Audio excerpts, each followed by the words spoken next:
This is Ahdy Helmy from the US, and I really want to express my thanks and gratitude for the opportunity to be able to address my colleagues and dear friends in the EAEDA. I want to thank specifically the organizing committee for this privilege, and at the top, my dear professor and teacher, Professor Fahmy Amara. Now, I want to present today some of the new techniques and new therapies in the field of lipid treatments. And the topic is called Fats of Life, the Skinny on What's Coming. And I want to start by a quick refreshment on the physiology.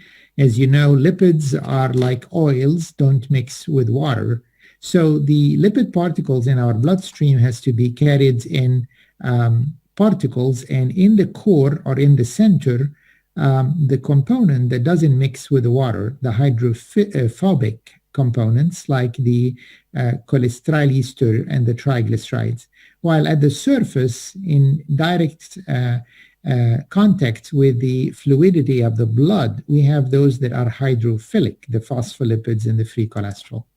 We are all packaged and surrounded by lipoproteins or apoproteins, and the proteins are very important in making those particles stable, solubilizing the particle and shifting them or directing them where to go. Endogenously, as we look at the liver as the giant maker of the cholesterol, and even though all the body cells make some degree of cholesterol, the liver tends to be the giant maker of all of the cholesterol required for the body. And the liver crank out cholesterol at a rate of about 20 milligram per kilo per day. It comes mainly wrapped in the ApoB100, and it's in the form of what we call very low density lipoprotein, about 65 to 80% triglycerides. And as it goes out of the liver into the bloodstream, it's attacked by the lipoprotein lipases hanging from the endothelium of the different capillaries, specifically in the adipose tissue and skeletal muscles. The free fatty acids resulting from the action of the lipase ends up as a fuel to the muscles, and whatever left is stored in the adipocytes as storage for the future. As the VLDL loses its triglyceride content, what it has left inside is as cholesterol, so it becomes more atherogenic, more cholesterol dense. We call it the intermediate density lipoproteins. They still can be attacked by lipases. They give some of the free fatty acids from the triglycerides again to the muscles, the adipocytes, and turn to LDL or low density lipoprotein.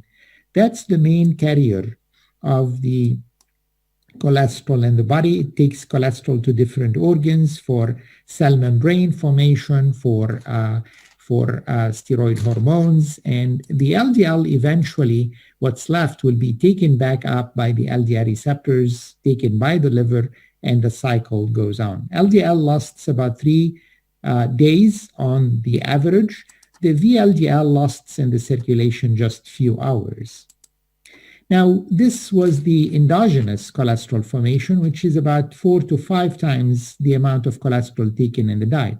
This represents what we consume in the diet, and as the consumed fats, they are broken down into triglycerides and free cholesterol. Triglycerides are further digested through the digestive lipases into fatty acids and monoglycerides. This is the brush border of the small intestinal cells or the enterocytes. You see the components are coming next to the brush border in the micelles of the bile, and after the digestion took place, the free cholesterol goes through specific channels, the Niemann-Pick channel, 1L1. Triglycerides is broken by lipases, comes in as fatty acids and monoglycerides. Now, the cholesterol coming into the intestine, some of it will get absorbed, some of it will be kicked back out through certain protein transporters. So we absorb about 60% of our cholesterol. What's left gets esterified into cholesterol ester, and the fatty acids and the monoglycerides are joined in back into triglycerides. They are bound together by specific enzymes and then form the chylomicrons. Chylomicrons tend to be quite big, and they, because of being big, they end up in the lymph and then back to the systemic circulation, again wrapped up by an apoprotein. In that case, it's the ApoB48. And you see here is the chylomicrons, and the chylomicrons, again, they carry about 90% triglycerides.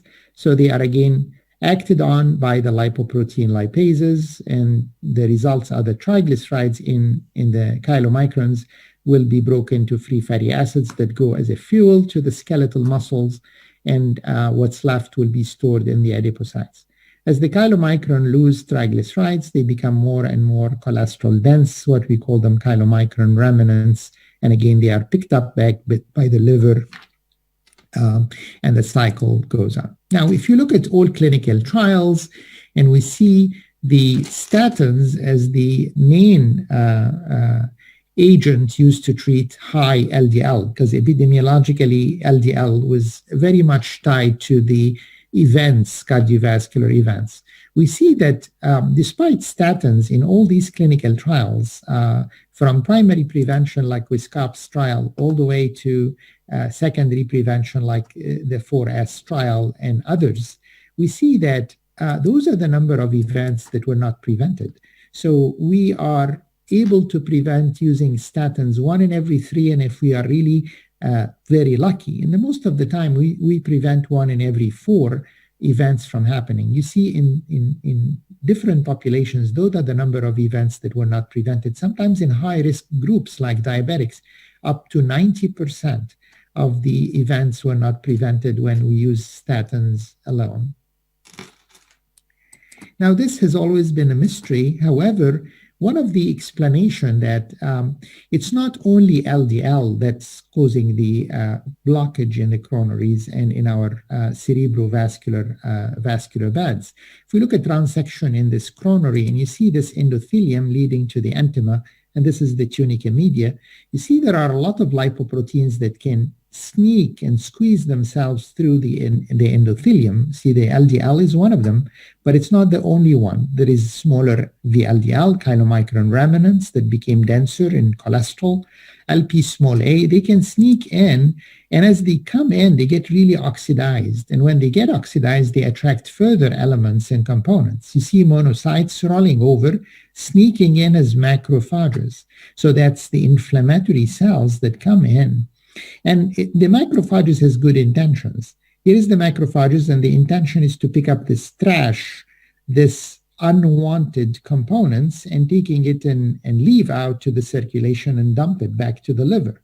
The problem is those macrophages, as they find those oxidized LDL and oxidized other lipoprotein, they find them quite tasty. They indulge in and pick up a lot more than they can handle, and they get stuffed. As you see, the foam cells is basically stuffed macrophages that picked up too much more than they can handle. The cholesterol ester paralyzed the macrophage. So instead of this picking up the trash and moving out, it cannot actually move. It gets paralyzed and stuck inside the subintimal tissues, turning into a foam cell. And a foam cell on a foam cell, we start making the yellow streak. The free cholesterol even can kill and make the cell burst open, and the content can go to further more and more macrophages, and the process can continue on.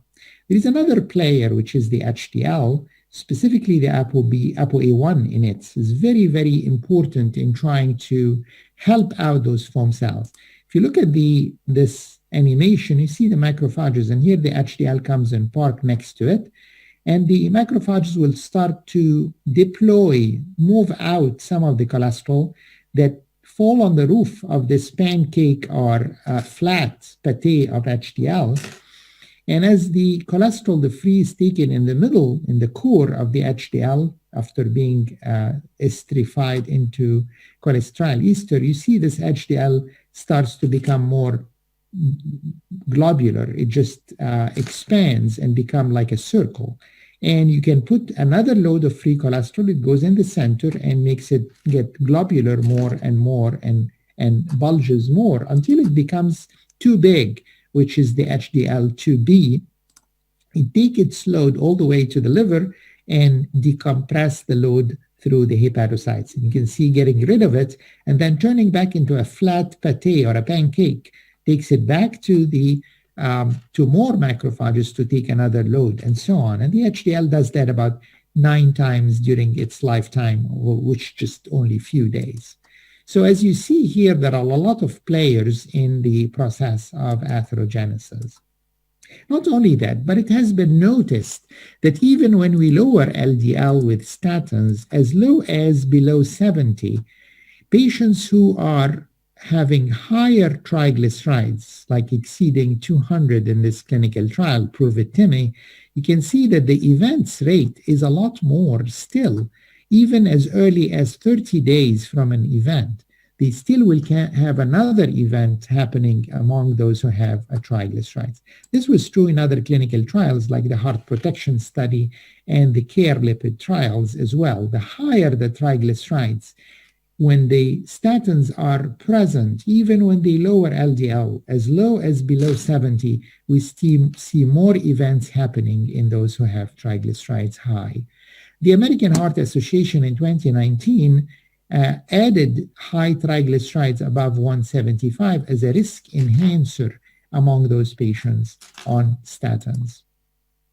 An example of those patients we see quite often, patients who have midsection obesity. You see those patients who have a lot of visceral adipocytes and they tend to be insulin resistant.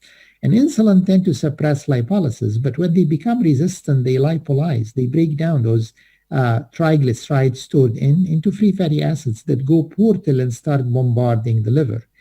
Now, the liver, remember in our first slide, can crank up ApoB and VLDL at a rate of 20 milligram per kilo. But if the bombardment, those free fatty acids are hitting the liver much bigger and faster than 20 milligram per kilo, they end up forming triglycerides inside the liver. And that's how people develop fatty liver or NAFLD and NASH. Now, if that's not happening and the liver is able to defend herself, she packaged those free fatty acids into VLDL and send them out as triglycerides. They go through the hepatic veins into the systemic circulation and they are swimming nearby LDL and HDL. Now notice this is the VLDL, which is triglyceride rich. LDL and HDL are triglyceride poor. And the body forms the CETP, glycoprotein made by the liver, cholesterol ester transfer protein, will start taking triglycerides from the rich and giving it to the triglyceride poor and taking in exchange cholesterol. So they become more atherogenic, more denser, the VLDL, while the LDL gets triglycerides as well as the HDL. As soon as they get triglycerides, they become targeted by the lipases in the liver. The lipase will attack the triglycerides in the LDL, and the LDL ends up being very small. And because it's very small, it gets missed by the LDL receptor. So the LDL receptor, which is the main mechanism of taking this out of the circulation and protecting us from those LDL, is becoming less and less efficient because those guys are flying under the radar of those receptors. Similarly, the HDL became triglyceride rich, attacked by the lipase. Now it's very small. It gets sequestered by a tubulin system in the kidney. Now, the picture of having too much triglycerides that become more atherogenic as they stay in the circulation, very small LDL that tends to pile up in the circulation and not picked up by the receptors, and very small ApoA1 or HDL, the picture we call atherogenic dyslipidemia. Now, this is important because those patients, when we put them on statins, statins work through LDL receptors. And when the LDL receptors are upregulated by the statins, they pick up the LDL. But in this case, you see the LDL receptors are not effective because this guy is very small and completely escaped this attention by the receptors, making the statins less and less efficient. As a matter of fact, if we look at the Framingham offspring study, one of the markers of this happening, as the HDL goes down, you see a separation between the load of the LDL that you are looking at in your clinic, seeing that the patient is only LDL is 60, but not seeing behind the scenes that the number of particles that is carrying this load is getting larger and larger because they are very small. So if you think about this load as just a load of sand in a big truck, and it's only one truck or one particle, if you send this one truck carrying the LDL load to the highway, to the network of blood vessels of the coronaries, it's not causing a traffic jam. It's only one truck. But if you take the same load and you put it in 200 smaller pickups, smaller particles, now you have 200 on the highway, 200 are jamming your roads and your highways and causing a traffic jam and a blockage. So the lower the HDL, the more the separation of the number of particles from what we see as a load. Very similarly, the higher the triglycerides, we see the separation between what we see in our labs and what we don't see unless we measure the number of particles as a separation in the particles threatening our patients. Now, that's why in the REDUCE-IT trial, they used EPA, eicosapentaenoic acid, which is the EPA-only omega-3 fish oil in this clinical trial. And they picked up a group of patients very similar to what I described, people with midsection obesity, with atherogenic dyslipidemia. Their triglycerides are higher than 150, less than 500, but they had either diabetes or already established cardiovascular disease. And if they had diabetes, they had to have another risk factor. In those patients, many of them had already events, strokes or heart attacks, 70% of them. 30% of them didn't have it yet. When they put them on the EPA 2 grams twice a day, over a period of almost 5 years, we've seen 25% drop in major adverse cardiovascular events. This 25% extra was on top of what the statins are able to do. So those patients already were maximized on statins. So this is an example of why tackling triglycerides and improving the number of particles does make a difference on the events rates. In an older trial, the Safari study, where they used statins and fenofibrate, when you use the fenofibrate to reduce the triglyceride, it moved the particle sizes. So they noticed that those smaller, denser LDL dropped by actually 56%. And when they did, the statin became more effective because as the LDL particles became bigger and bigger, the statin was able, through the LDL receptors, to clean the circulation from the piling LDL. And that's why we see statins and fenofibrate work well together as we move the triglycerides to lower levels in the presence of statins. This is another trial that we are awaiting eagerly the results using pimafibrate, which is a very potent fibrate. It lowered triglycerides by almost 50%. And again, the study, the prominent trial, is done in those patients who have the midsection obesity with the atherogenic dyslipidemia, high triglycerides, low HDL in a diabetic population. Preliminary data from Japan is very promising in those clinical trials. They did multiple double-blind 2x2 crossover trials, and they've seen significant improvement in the cholesterol efflux capacity, how the macrophages are able to get rid of the lipoprotein load and move it back to the liver. And you see the ApoA1, the major player in this cholesterol efflux away from the arteries into the liver. So those patients improve both their fasting and postprandial triglycerides, and specifically the postprandial is very prognostic. That's why we stopped doing fasting lipids in the States and in Europe. We do only random because we really want to see what's the postprandial triglycerides look like. I want you to watch this video clip about some biological treatments.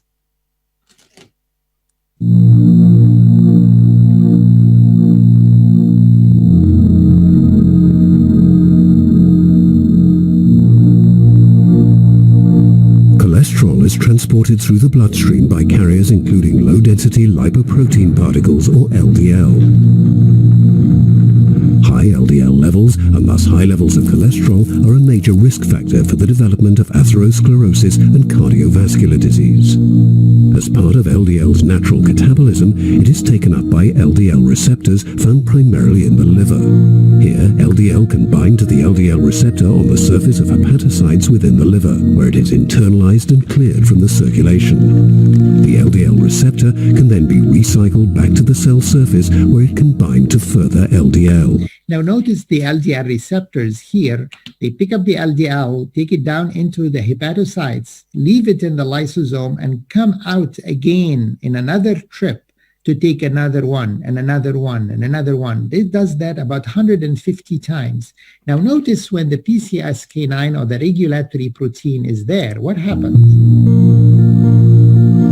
Proprotein convertase subtilisin kexin type 9, or PCSK9, is a key regulator of LDL receptor presence on the surface of hepatocytes.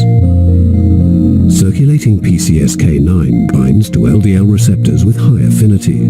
When circulating LDL binds to the LDL receptor PCSK9, the complex undergoes endocytosis into a clathrin-coated vesicle in the hepatocyte. However, with PCSK9 bound to the LDL receptor, the entire complex is targeted for lysosomal degradation, preventing the LDL receptor from being recycled back to the cell surface. See, in this case, when the PCSK9, this regulatory protein, binds to the LDL receptor, it takes it slowed down in the liver cell, but cannot come back up. And its life is completely cut short because it was destroyed as well as it's slowed. So that's important. And that's why new therapies were developed where we can form monoclonal antibodies against this PCSK9 or the regulatory protein. This is an example, the Fourier trial, which was done on 27,000 plus patients, very high-risk patients. 81% of them already had an MI, 19% strokes, 13% had peripheral vascular disease. And in the study, we've seen that those PCSK9s, when they were antagonized with monoclonal antibodies, in this case, the Repatha or evolocumab, they found almost 60% reduction in the LDL. And when we looked at the event rates, the first 12 months, the first year, there was 16% reduction in events. And the next 14 months, 25% reduction. It's almost like an investment drug. The longer they use it, the more you see a drop in the events rates. And those patients, a big percentage of them, almost 40% of them, had LDL below 25, very, very low. And still, we've seen no negative cognitive signals. It doesn't affect the mental capacity or the cognitive function of the patients. In so many of them, we couldn't see any negative signals. Now, a new technology has been developed where instead of waiting for the PCSK9 to be formed and then forming monoclonal antibodies against them, how about interfering with the gene that lead to the formation of the PCSK9s themselves, mainly antagonizing the messenger mRNA. Let's watch this video clip. RNA interference, or RNAi, is a natural process of gene silencing that regulates gene expression. The discovery of RNAi was a revolutionary breakthrough and was awarded the 2006 Nobel Prize for Physiology or Medicine. Gene transcription begins in the cell nucleus, where messenger RNA, or mRNA, is produced from a double-stranded DNA template. The mRNA then travels into the cytoplasm, where ribosomes translate mRNA into proteins. Proteins mediate all cellular processes in both the normal and disease setting, with certain proteins involved in the cause or pathway of disease. To date, disease-causing proteins have been the target of conventional therapies, such as small molecules and antibodies. The RNAi mechanism enables the transient and selective silencing of any gene by targeting mRNA for destruction, hence preventing the expression of proteins and their function in disease. Alnylam is developing a potential new class of therapeutics, harnessing the function of small interfering RNA, or siRNA, the molecules that mediate RNAi. By chemically synthesizing and administering gene specific siRNA molecules, Alnylam can harness the natural RNAi process to direct gene silencing, potentially representing a new frontier for treating disease. An siRNA is a short oligonucleotide duplex with a sequence complementary to the target mRNA. An siRNA forms a protein-RNA complex called the RNA-induced silencing complex, RISC, causing the siRNA to unwind, leading to the complementary functional strand being loaded into RISC. The sequence of the functional strand of siRNA directs the RISC complex to the targeted mRNA. The RISC complex degrades the mRNA, stopping the synthesis of the specific protein encoded by that mRNA, reducing unwanted gene expression. Furthermore, the functional strand-loaded RISC can target more copies of the same mRNA and destroy them. Thus, the actions of an siRNA are catalytic. RNA interference is a novel and innovative approach to specifically target and silence any gene that drives disease. So as you notice here, we developed this double-strand siRNA that goes in and splits, get diced into a complementary strand that forms a complex inside the cell, and this complex is called the RISC, and it goes and attack the messenger RNA and completely destroy it. So you lose completely any hope for making those PCSK9 or these proteins. This technology was very important because what happened is instead of giving the PCSK9 monoclonal antibodies twice a month, when you prevent the formation, you get extensive amount of time and the frequency of the administration becomes much slower. The two scientists who introduced this technology got the Nobel Prize in 2006, Andrew Fire and Greg Mello. So this is the inclisiran, which is the future siRNA that will interfere with the formation of the PCSK9s in 11 clinical trials. We call them the Orion studies. You see the injection given the first day and then 90 days later, and you see almost 51% reduction in LDL in 6 months. And over another 18 months, you see this effect is sustained at about 58% reduction in LDL. And only what you need to do is inject first day, 90 days later, and then every 6 months. So only twice a year you will be introducing this drug instead of twice a month. So that's really a great breakthrough. Another medicine that has been introduced is another inhibitor of the synthesis of the cholesterol. You know that statins attack HMG coreductase enzyme to block the formation. There is another enzyme, which is the ATP citrate lyase, another forming enzyme, that if you attack it with a new agent, we call the pampidoic acid, we've seen a reduction also in the synthesis and the formation of the cholesterol. This drug was recently approved by the FDA here in the US, and I'm using it in my lipid clinic, the pampidoic acid. And these are the clinical trials where it's using clear harmony, the clear serenity, clear tranquility, clear wisdom, and we are awaiting the clear outcome with the outcome data on those patients. It lowered LDL by about 19 to 22%.